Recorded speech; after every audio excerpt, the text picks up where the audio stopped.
Welcome to the first episode of TVBS, guys. Are you excited?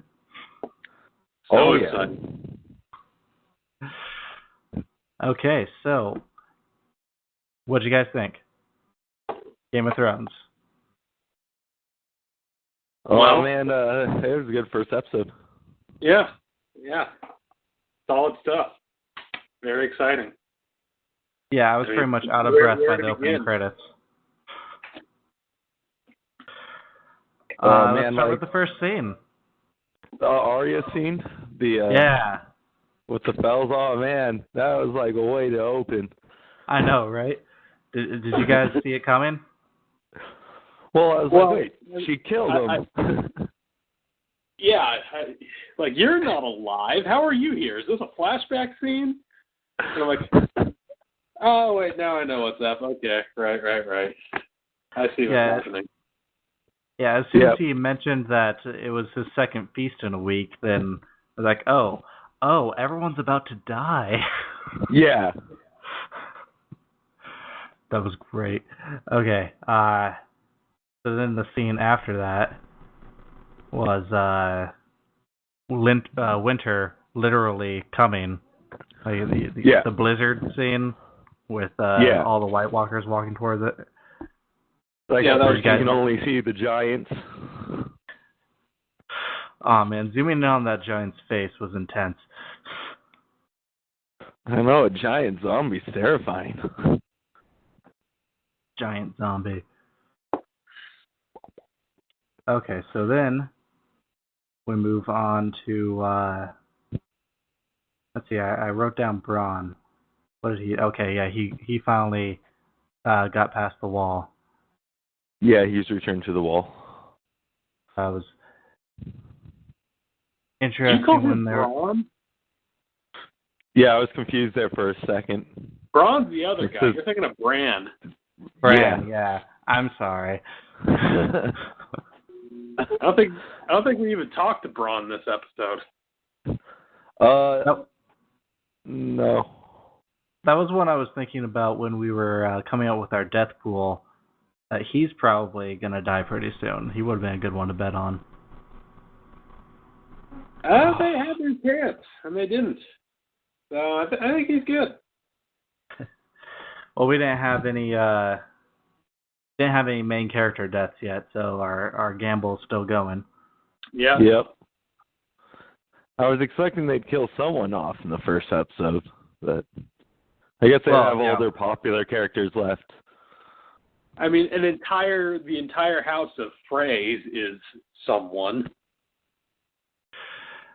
Are they important? Yeah, not really. I mean, I don't think that there's anyone in that group that we know the name of besides the old dude. Fucking Walder.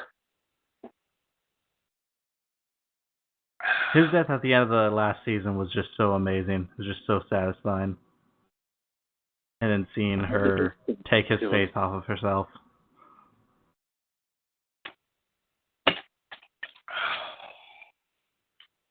Okay. Anyway, yes, Bran is past the wall. Woohoo! I am curious as to how a disabled boy and a girl hauling his ass on a sled was able to outrun a fucking ice horde of dead guys. How they even fucking get there? You remember just last dragging season him? They were saved by the uncle. Yeah, Bran's uncle showed up after he got him into range of the wall because he can't go past a certain distance because of certain seals. Benjen. I forgot about the Benjen thing. Yeah.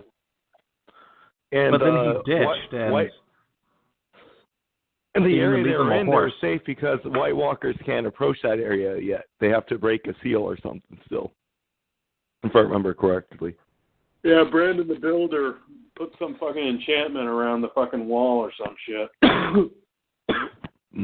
Sorry. Well, the wall is enchanted, right? It's a magic wall. Yeah. Yeah, that's part of it. Oh, what's the name of the guy at the Night's Watch that was there from the beginning and Jon Snow's friend and he let him in? Do you think he's gonna live? Ooh, what is his name? I can't remember. I think he's the leader of the Night Watch even now. I think Jon left it in his hands. Yeah, he took over, huh? Yeah. I thought it was interesting. He's like, are you guys wildlings? No. Oh, okay. No. Well, they're like confused because they're like, what the hell's going on? Why are these two people here? Do they even care anymore? The wildlings are already past the wall. Yeah. What was that noise? They just... What? What was that noise? Someone crying? What? I heard a baby crying. Anyway. Okay. Moving on, we get the scene with Jon and his crew there, and he's deciding if he's going to give people who betrayed him their land back. Oh, the Karstarks and the Umbers. Yes. Yeah.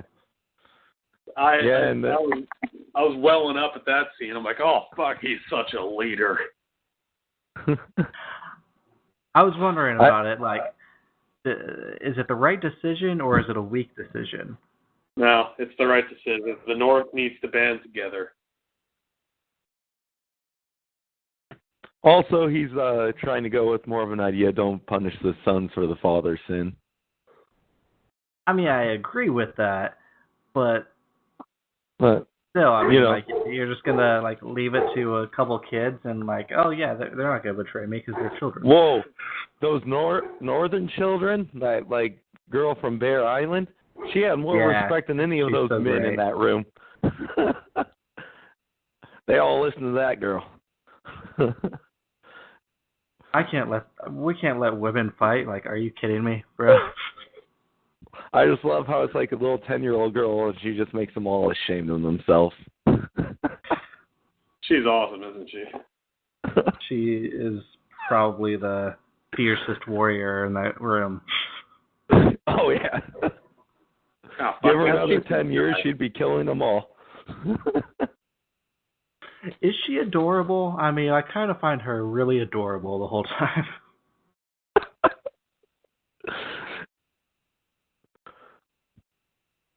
She's like a little bear cub. She's from Bear Island. Yep. Mormon. Oh, speaking of Mormon, fucking Jorah. Arms all jacked up. Yeah. Yeah. How the hell is Jorah there? Well, because he's looking for a cure. Yeah. Well, yeah, but how did he get there, though? Well, she ordered him to, by whatever means, cure yourself, and Old Town is probably the best shot he has at finding a cure. The fucking maesters all around. I mean, the reasoning behind it makes sense. I'm just talking logistically. How the hell did he get all the way there? He's Jorah? Fuck, I don't know. You know what I'm pissed about, logistically speaking? Fucking Arya made it all the way to the twins. That means she was more or less in the north. She couldn't fucking take half a week to pop up to Winterfell, say, hey, I'm alive. I'm going to pop down to King's Landing and go murder the queen, but just so you know, I'm alive. That couldn't happen? You remember, though, with the scene when she meets the singing band and stuff? If you notice, they were all referring about how they wish they would have gone home and not to war or whatever. Yeah. Not enlisted and everything. I think that was to kind of illustrate how she made the choice to go to kill Cersei over going to see her family again. She made a decisive choice to do one or the other. Oh, I didn't even think about that. I was too overcome with rage over the fact that Ed Sheeran was there for no fucking reason. Yeah. Like, what the fuck is this guy doing here? Well, yeah, that would have been like the deeper meaning of that scene, because they were all talking about how they wish they had stayed home, or then how they wish they'd have a daughter, because the daughter takes care of the Oh, fuck, that went right over my head, too. God damn it. Rage has clouded my ability to see the... Big time, wow. I was really hoping that she was going to kill everyone there. I was thinking they're going to turn out to be rapists, and she was going to kill them. Oh yeah, something like that, you know. Too. I was really hoping they weren't going to take that comment about killing the queen as a joke. Yeah. Well, she's what, a 14-year-old girl? How old is that actress? Because I was wondering that when they offered her wine, and she's like, "Yeah, I'm old enough." And like, "Are you? You look like you're 5." No, she's in her late teens, early 20s. Really? Still? Yeah. Yeah, no, she's the same age as Sansa. The chick who plays Sansa, they're the same age. I mean, I thought she was 14 7 years ago. Well, they were all pretty young when they got on the show. Yeah, I don't know what age she is on the show, but I know in real life she is adult. Yeah. And Sansa's not that old. I don't think Sansa's even 20 yet. Well, I mean, time-wise on the show, only 6 months has passed or something, right? No, maybe. Show? It hasn't been that long, I don't think. Fuck yeah, it has. How so? I mean, they don't have years, so. Oh yeah, that's right. Yeah, how do you measure that? Yeah, you're born during the long summer. Yeah. But yeah, I don't think that much time has passed. Wait, you never hear them refer to specific ages of any of them, do they? Do they ever say, I'm 20 years old? Yeah, I don't think so. Maybe they don't even keep track of their age. Hell, maybe years have passed by in this show. Isn't there a thing where, don't people age a lot longer in Westeros? I don't know. Have either of you read the books? I've read, the first few books. So, you know a little bit more about the science than any of us do. There wasn't much science in the books either. I mean, there's differences between the books and the show.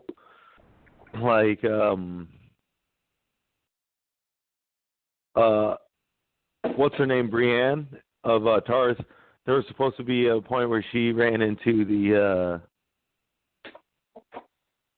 Flame Cult guys, whatever their group's called, that the Hound's with right now. Right. She was her and Podrick were supposed to be captured by them at one point, and because Podrick was wearing Lannister colors, they were almost killed by a hanging, and that's how the book ended. But I think they survived it. But yeah, they're gonna get hung and everything, but that thing never happened. Well, and there's Hound. There's a lot of small just differences between the books and the movies. They're very similar but different, and it makes sense the changes they make in the show. Right.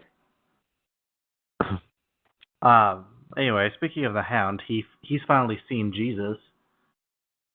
Yeah, he's finally seen Jesus. What do you think is going to happen with him now? Do you think he's going to be all about the gods now, or? No, he's still going to be a miserable prick. Well, I mean, he has to be a believer now, right? I mean, he saw a vision. Well, he's been a... Go ahead, Andrew. Oh, I was going to say, I think he's just going to he's just going to go more for a redemption route than any other belief or salvation, just more of, I feel a little bad, I want to feel better before I die. But I don't think he's worried about it. Been a believer since the first time way back when he saw the guy get brought back to life. He saw that shit with his own eyes, so at that point he fucking knew something was up. So yeah, but he didn't believe it though. He's just some fucking god bullshit, whatever. Well, I don't think it really matters to him. In his mind, he doesn't care one way or the other if it's real or not. He just thinks it's stupid because if there's a being that's so powerful, then why is everything shit? So there's no reason for him to believe in this higher power because in his mind, this higher power is shit. Well, he has no reason to believe that the sun god is powerful at all. Yeah. You brought a guy back to life. That's pretty fucking powerful to me. Well, yeah, but that's about all he can do. Show people visions in the fire. He can't really do anything though.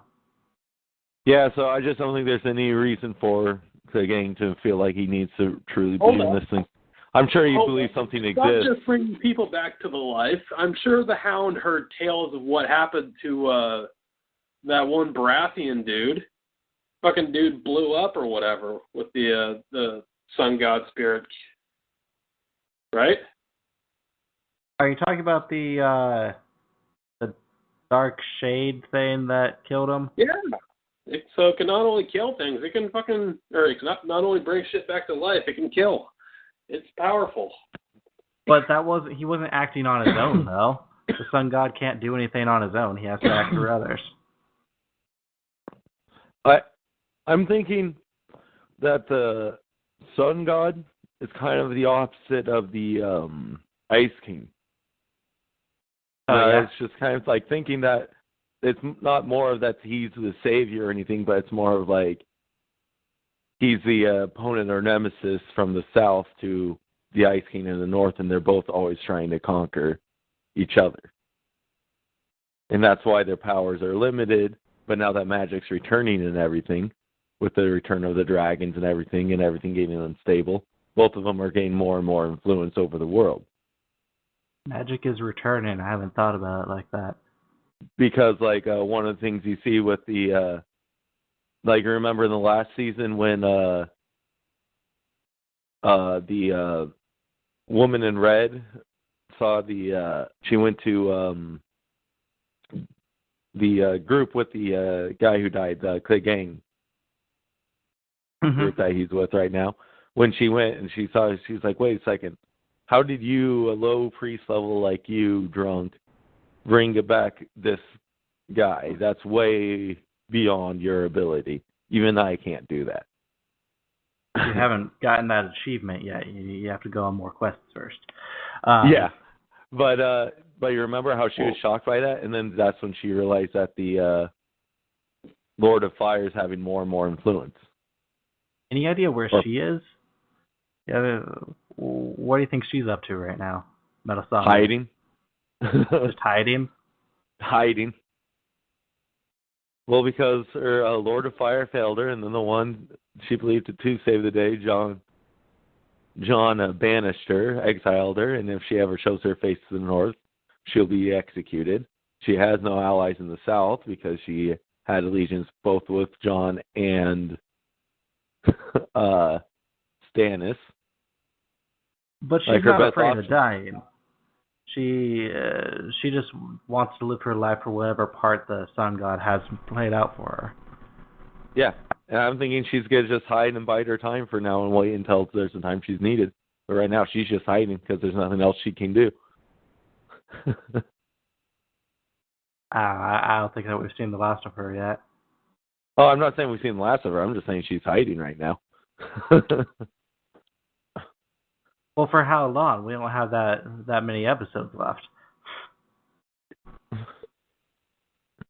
We got 19. Yeah. A fair amount of episodes. No, we don't. We have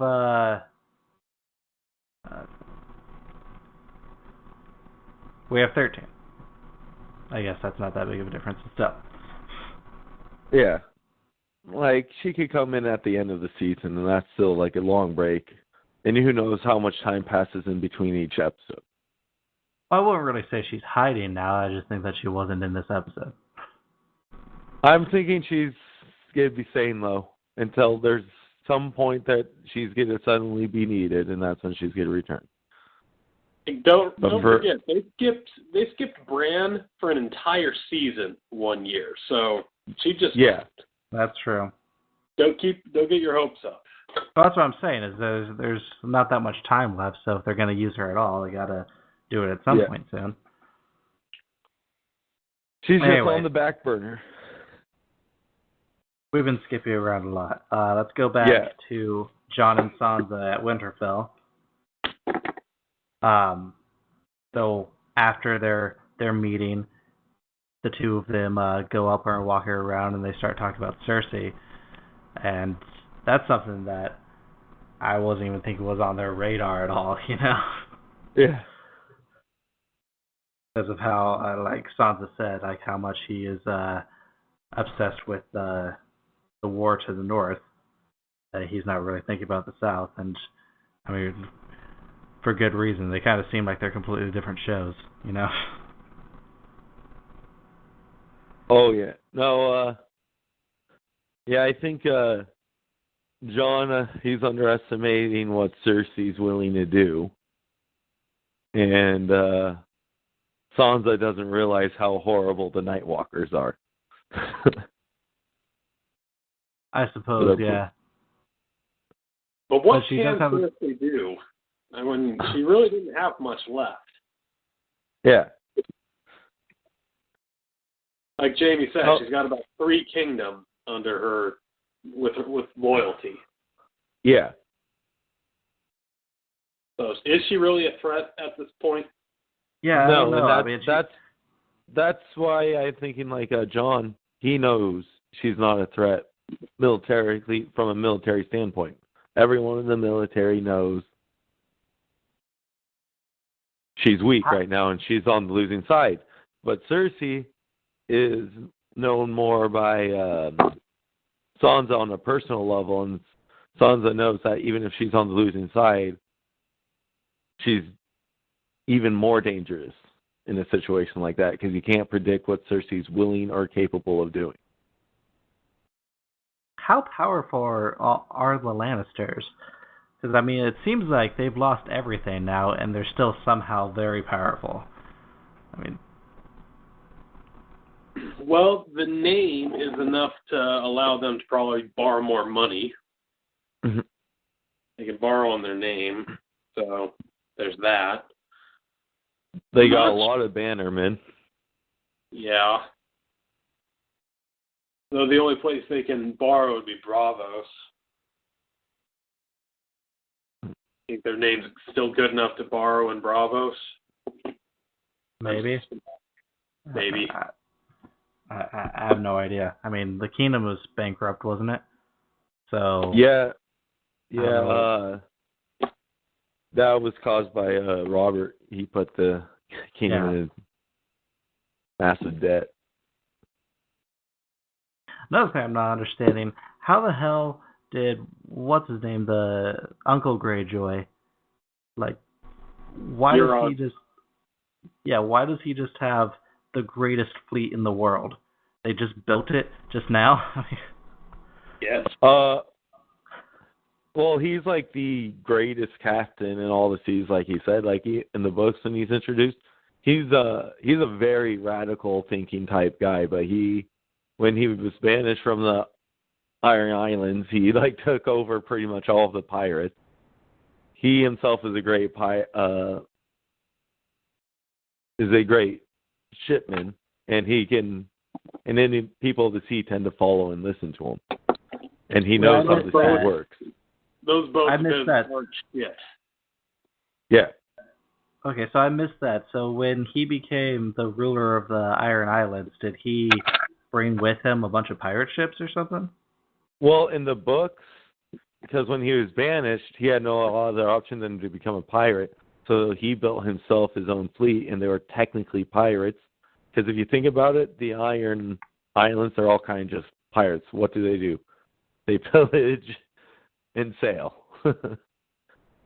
Because they don't make and grow anything of their own. So they're kind of just that mentality anyway. That's their culture. That's what being an Ironborn is, pretty much. Right. Taking what you want. And so anyways, he goes off and everything, and he makes a big name for himself across the world. Like, everyone has heard a story about him. I mean, it just seems really weird to me that Yeah. Yara and Theon took all their ships, and they're like, we're going to build new ships. Hey, we have the greatest armada now. Yeah. Yeah. Well, he's talking up his game, too, because he's trying to get hitched, man. And also, they took 1,000 of their best ships. They still had more ships than the 1,000. I thought they were building 1,000 ships. They were building more ships. Oh, okay, well. He already ordered for them to build more ships. And Theon and his sister, they took the best ships from the fleet and took off. But they weren't able to take all of them because they wouldn't be able to man all of them. So they took a good chunk of the fleet. They just built better ships. It just seems strange to me. Yeah. Those ships What? are shit. Yeah. Watch So them go up against the fucking dragon. Those things. Yeah, right? Down in Yeah. a minute. I'm so excited for that clash. What do you think his gift is going to be to Cersei? I think he's going to try to go... Kidnap Tyrion. He's going to kidnap Tyrion? That's my guess. Oh, that'd be a good gift. That's what I was thinking about when he said, you should try killing your brother. It feels great.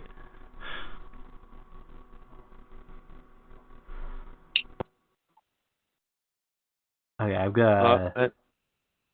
I was just thinking... What were you saying? Go ahead, Andrew. Oh, I was just remembering something in the books that they haven't shown in the show at all. That is further back in the books than the show is currently. But in it, like, the King of the North, he had a horn that supposedly could bring down the wall if used, but he didn't want to use it because he wanted to keep the wall up to keep the undead and White Walkers out, but it was going to be his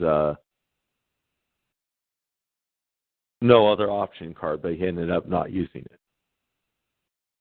And then, but the current guy, he had a horn in the book where it was supposed to do something with the sea, like call creatures of the sea to follow him, or some crap like that.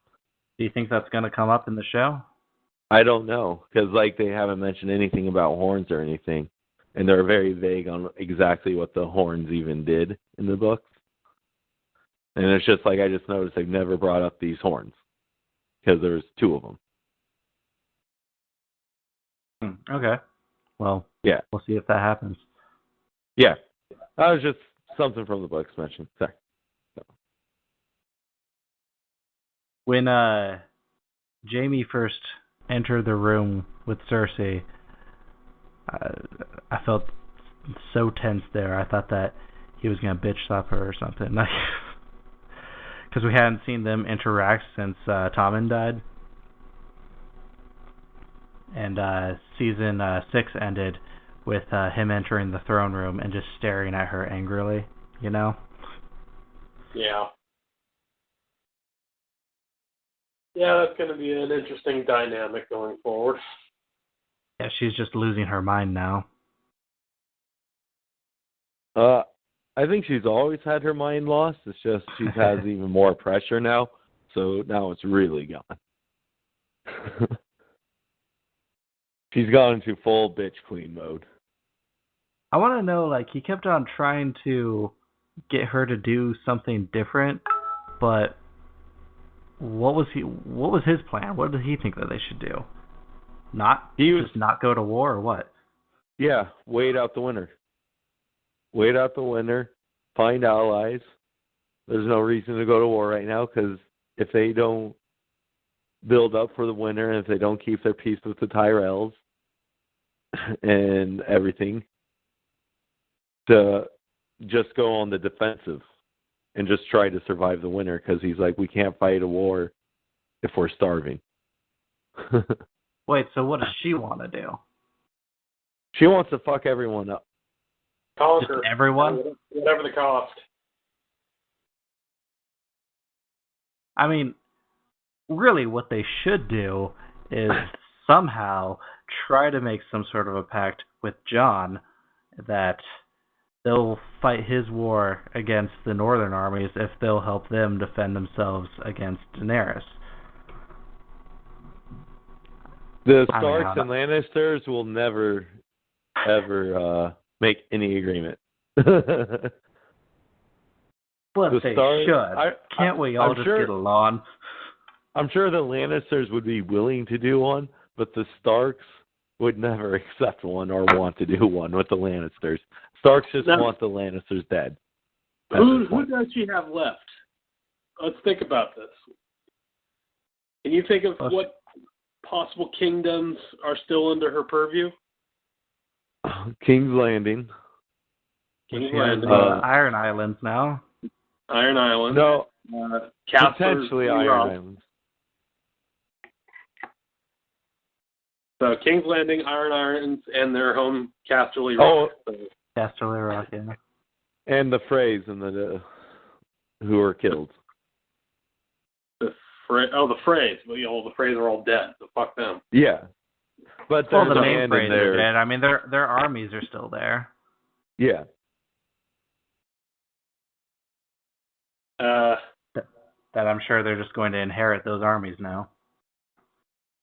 Yeah, I guess. Who are the people that Jaime and the Freys beat at the end of the last season? They got them to stand down. Who was that? Do you know what I'm talking about? When they killed the black fish. Oh, at Moat Cailin? Yeah. Yeah. So there's them. Who is them? Or you're talking about Riverlands? That's Riverdale. Yeah. Riverland. Yeah. Riverdale? The fuck are you Riverdale. Comics? I think I just mentioned, I think that's a show on the CW. Riverdale, thinking about it. Wait, isn't Riverdale a place in the Lord of the Rings? That Probably. That's Rivendell. Oh, Rivendell. That's what I was thinking. Okay. Yeah. Riverdale Anyway. is the city in the Archie comics. Okay. Well, anyways, the Riverlands. Yeah. Yeah. No, that's Catelyn Stark's family. I doubt they would align with the Lannisters. Well, no. Okay, so that's what I'm talking about then. Who are the people that Jaime fought against at the end of the last season? And that's when he was having the big party with the Freys. Are you talking about the Dorns? Was that?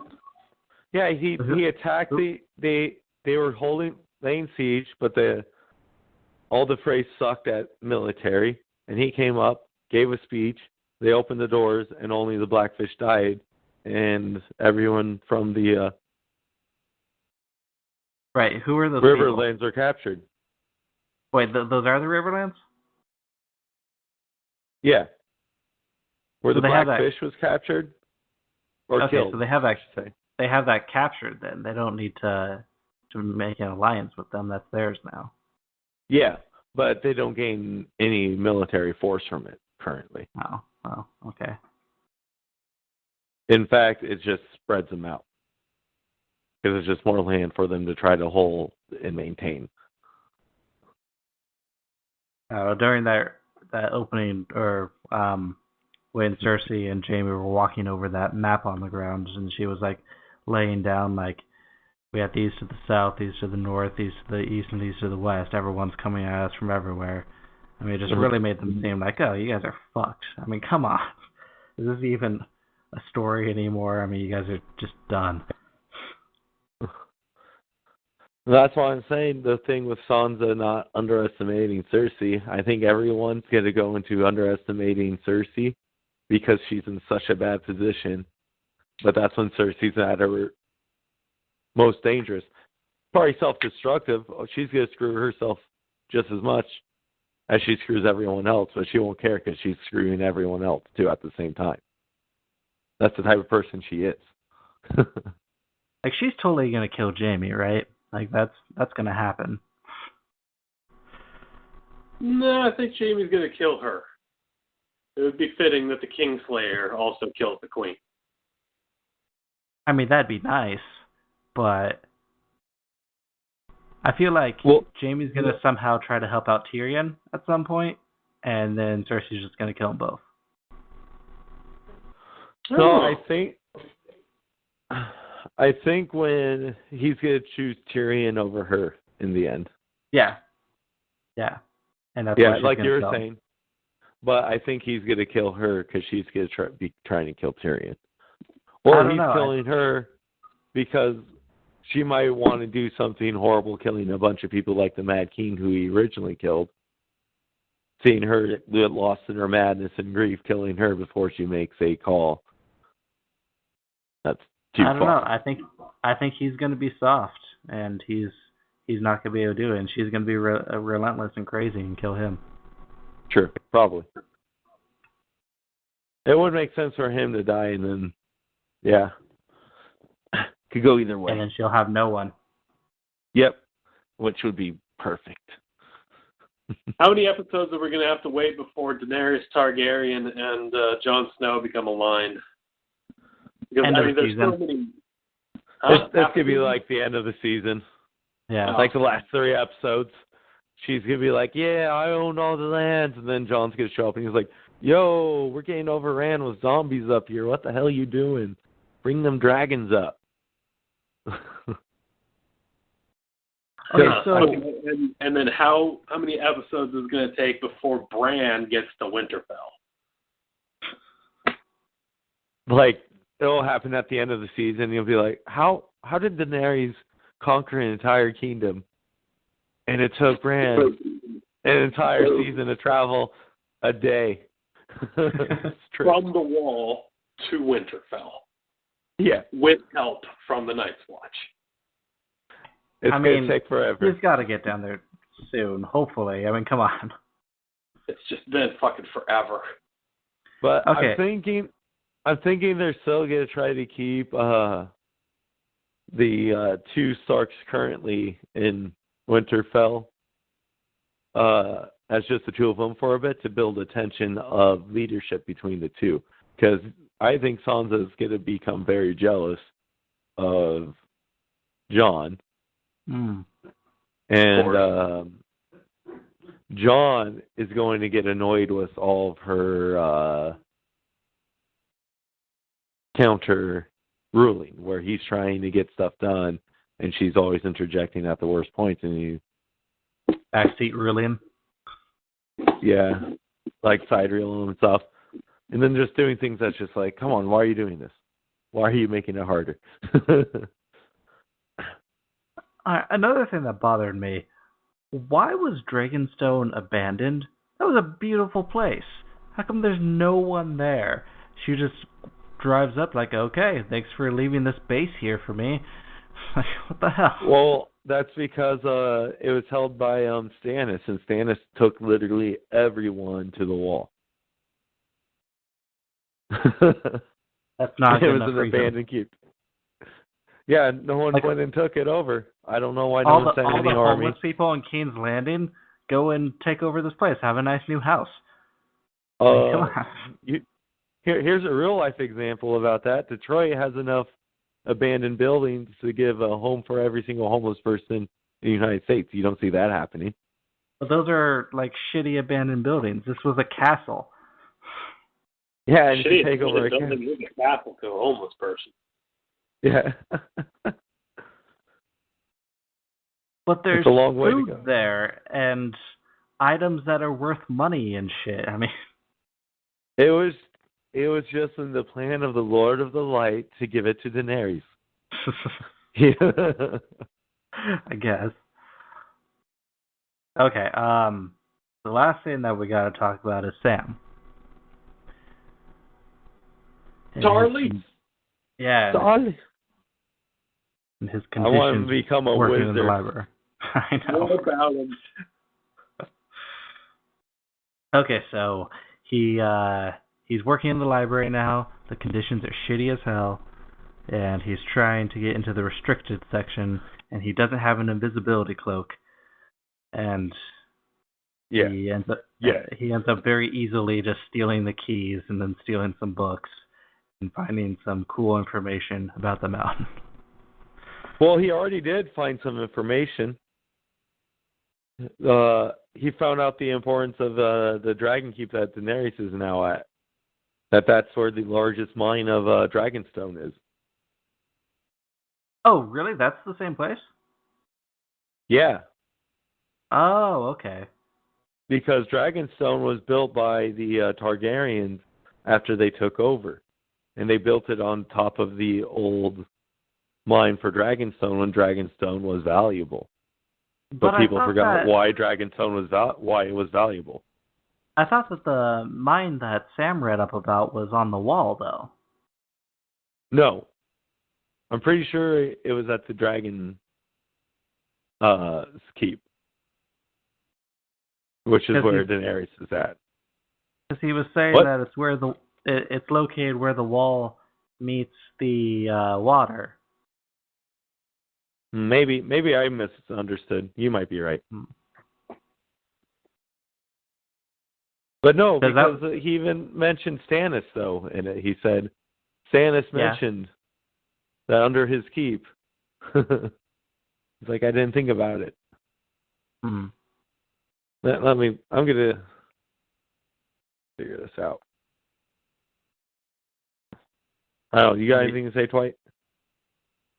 No, I pretty much took it quite literally. The Red Keep is on a mountain of dragon glass, and then there's a mine somewhere else up near the wall. I think there were two different things, and I think what Sam found... Oh, there are two different things. Yeah. Okay. So, Sam is sending a raven to Jon to tell him about all this Dragonstone that's up there. So, next episode we're going to see Jon leading a mining expedition to go make some new weapons. I don't think Jon used it, but I bet the little Mormont girl, I bet she leads it. I think maybe Jon will lead it, and then Sansa will get mad at him for spending all of his time worrying about that instead of worrying about Cersei's armies that are marching towards them.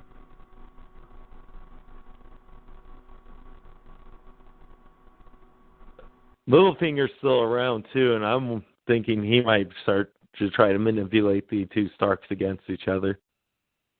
Oh, that's an interesting idea. That he's going to try to build some disputes between them. I was thinking like earlier when him and Sansa were first getting together, he was trying to make it so that she would be Queen of the North, and he got very close to his goal there. So I think he still might try to manipulate that situation. Yeah, well, Jon doesn't want to be a leader. He just keeps getting stuck in the position. Right. Because he's just a natural leader, but he doesn't want to be, which is why he's a good leader. He just wants to vacation in the beaches. Yeah. He wants to go on adventures. He wants to do his own thing. He doesn't want to be responsible for everyone. He doesn't want to have power. He doesn't want to have control. He just wants to not. So will we then go to Bran as the male trueborn? Will that ever happen? I'm thinking that for a while it will just be Jon stuck as king because he's the most qualified. Because I don't think Bran's going to be able to take over because he's now the three-eyed raven. So he has his own duties he's going to have to fulfill where he won't have time to be a leader. So the only two... Doesn't Bran have the claim to it, though? He has the claim, yeah. But I don't think he's going to ask for it. And he's going to leave it on Jon. He's going to deny it. I guess he does, doesn't he? That's weird. What? I guess he does have the claim. I never thought about that. Everyone just thinks he's dead, though. Okay, so this episode we didn't really see any death. So, what are you guys expecting to see in episode 2? They're going to update us on the Dorn, how they're doing. Oh, yeah. I think all that we're going to see from Dorne is they're going to come up and start fighting at King's Landing. Yeah. I don't think we got anything from Theon and Yara, so we'll probably. Well, they were just on the ship with Dany, weren't they? Well, yeah. But I'm pretty much just covering everyone we didn't see this episode is probably who will get caught up with next episode. Right. Same with potato or onion guy. What was his name? Onion guy. Who's Onion guy? Dan's friend. Oh, the Onion Knight. The guy who served under Stannis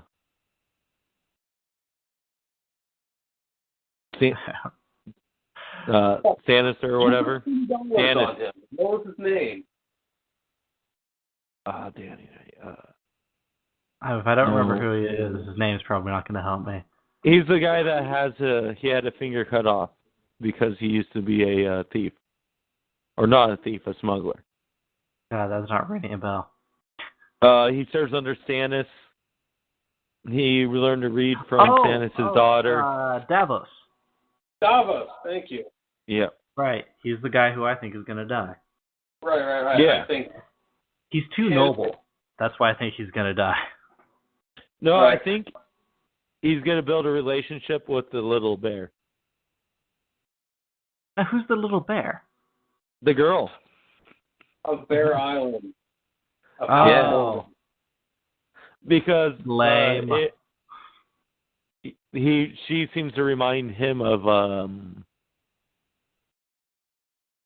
Stannis' daughter, who was killed. Still so I think he's going to become a mentor to her. I think we might actually just get a large battle sequence in the next episode. It's going to come out of nowhere. No one's going to expect it. It's going to be like some surprise force that we've all forgotten about. Well, no, because this episode ended with Dany saying, "Let's begin."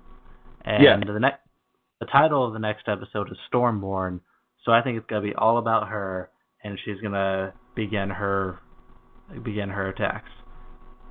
And we're going to see some awesome fighting in the next episode. She has dragons. They can do all the work. I don't think Westeros has anything to fight dragons. I don't know. Like we have not seen any large enough weapon in Westeros. We did see some weapons that could have potentially hurt the dragons with siege ships over in the south, but we've never seen anything like that from anything in Westeros. Did Cersei use up all the dragon fire? Yes. Yeah, she totally did. She blew up the whole thing, didn't she? But remember when Daenerys was attacked at the arena and she was saved by her dragon? The dragon kept getting hit with arrows, and it looked like they were making a dent. They were working. So I don't think those dragons are invincible. Well, I'm just saying, like, the dragon was vulnerable because he was defending her. Whereas if he was in the air the entire time, the chances of hitting the arrow or reaching his height would have been none. But he was fighting on the ground. He was fair enough. Which came is to why the ground. It's going to be excellent when the fucking ship battle happens. That's going to be fucking awesome. That might be the battle next episode. Who knows? But they might be able to do good with some catapult bombs or something. I don't know. Well, we just haven't seen anything from Westeros like that yet. Like, we did see that in the other country, but in Westeros, we have not seen any type of large catapult like that. I just want to see some fighting start. Yeah. Oh, there's going to be fighting. For sure. I just want the war to start in the north God, these undead take for their time. Yeah, they do. It's like, what are you doing, King of the North? Or are you just jacking it? No, that's going to be like at the very end. Cause Yeah, I know. The northern, it's not like that army is all split into various battalions and is going to attack in various sections. It's all one big fucking army. So it's got to happen after whatever unification of all the kingdoms happens. So, just talking about this, that just made me think their whole thing of Fire and Ice, which is their theme song, I believe, right? Well, that's the title of the book series. Yeah, that is actually a Fire and Ice. You start with fire and you end with the ice. Just thinking. Well, it's going to be just, dragons versus White Walkers at the end, right? Yeah. Maybe. Oh, wait. Maybe Cersei is going to be losing the battle because she doesn't have any weapons to fight the dragons. And so she's going to send her armies up north to befriend the White Walkers. And those will be her allies. God damn it, Cersei. I could see her doing it. How does one befriend the White Walkers? What's that? How does one befriend the White Walkers? By becoming sacrifice. Remember the one guy that the Night Watch would take sanctuary at his place? He would sacrifice his firstborn. So if the White Walkers would take the firstborns and turn them into like advanced White Walkers or something. So maybe Cersei could undergo that ritual somehow, become like a White Walker leader, and fight Daenerys that way. I think it has to be a baby that gets turned into a White Walker. Why? Because we've only seen it happen, that type of ritual happen to babies. No, the Children of the Forest did it to a grown person. That was a little bit different. Yeah, he was a grown person. It was a little bit different, but I mean, it could happen. And Cersei would totally be willing to do that, Yeah. Oh, yeah. After she kills Jaime, and she has nothing left, she'll be like, "Fuck it, I'm just gonna join with the White Walkers and take over the world." God damn it, Cersei. But wait, what was the prophecy about her? Wasn't she just supposed to die alone? Childless? There was something about her. Doesn't she have to die by her brother's hand? Maybe. Yeah. Well, like in the whole thing, let's see, because first she would have her children, but they wouldn't be the man they're married to, the man she's married to. She would become queen. Yeah, she prophesied that she was going to have incest with her brother, pretty much. She's like, you're going to marry a guy, it's not going to be for love. You're going to have children, but it's not going to be his children. Referring to the fact that her children were Jaime's children. Yeah. And then you're going to see all your children die before you. And pretty much like every dream she ever had, Cersei's going to reach, but once she gets that dream, it's going to fall apart.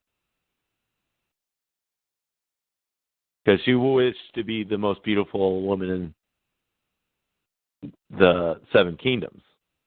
And then that made her stuck married to Robert. But because she was married to Robert, she was able to become queen. But because she was queen, she got to watch her children die.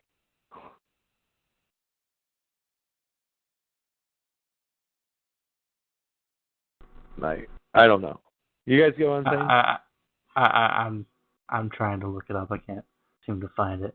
But I don't remember that. That was like 2-3 seasons ago. Yeah, but no, the whole thing was it's pretty much the entire prophecy is about how she's going to get everything, and then she's going to lose everything, and it's all her fault.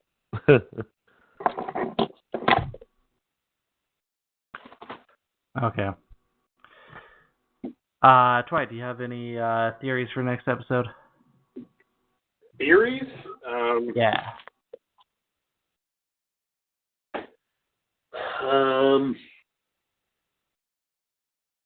I think there's going to be an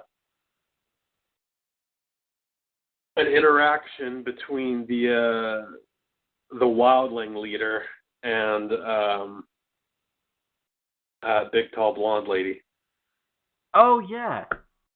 Oh yeah, you could tell he's into her. That yeah.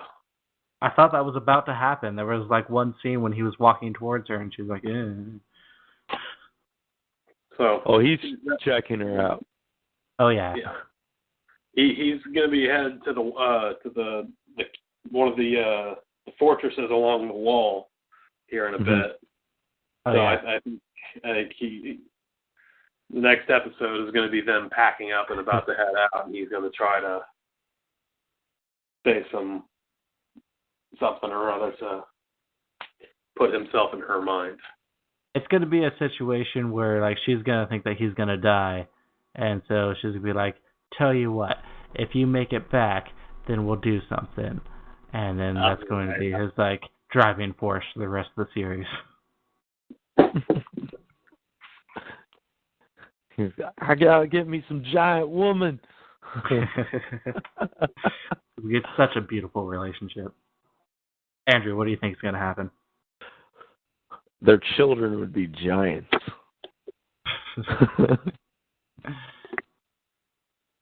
Well, I think in the next episode, I noticed we didn't get introduced to any new major players. And I know there's already a lot of major players, but I feel like in the season, there has to be one guy just kind of throw a little wrench into everything.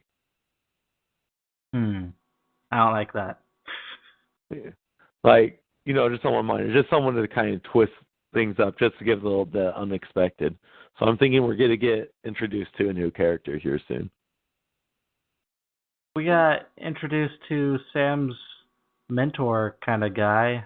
I don't That's know what true. His name was, but and I guess the uncle guy, he was introduced at the end of the last season, and he's still relatively new. We've only seen him in one other episode. The Peon uncle. Yeah. Euron. Euron? Euron. Euron. Okay. I won't remember his name, but we'll try next week, and hopefully I'll remember his name. All right, guys. Remember, sounds like urine. The guy pisses you off, piss, urine, Euron. That's too many steps for me to remember that. Such a simple mind you have. All right, guys. Thank you for coming on this to talk about Game of Thrones with me. And we'll try this again next week. Alrighty. All right. Well, I'm going to head up to your place here in a minute, Izzy. Okay. I'll see you soon. Okay. And I'll be there in about 20. All right. Have fun at work, Dwight. Will do. Talk to y'all later. All right. Later, Dwight.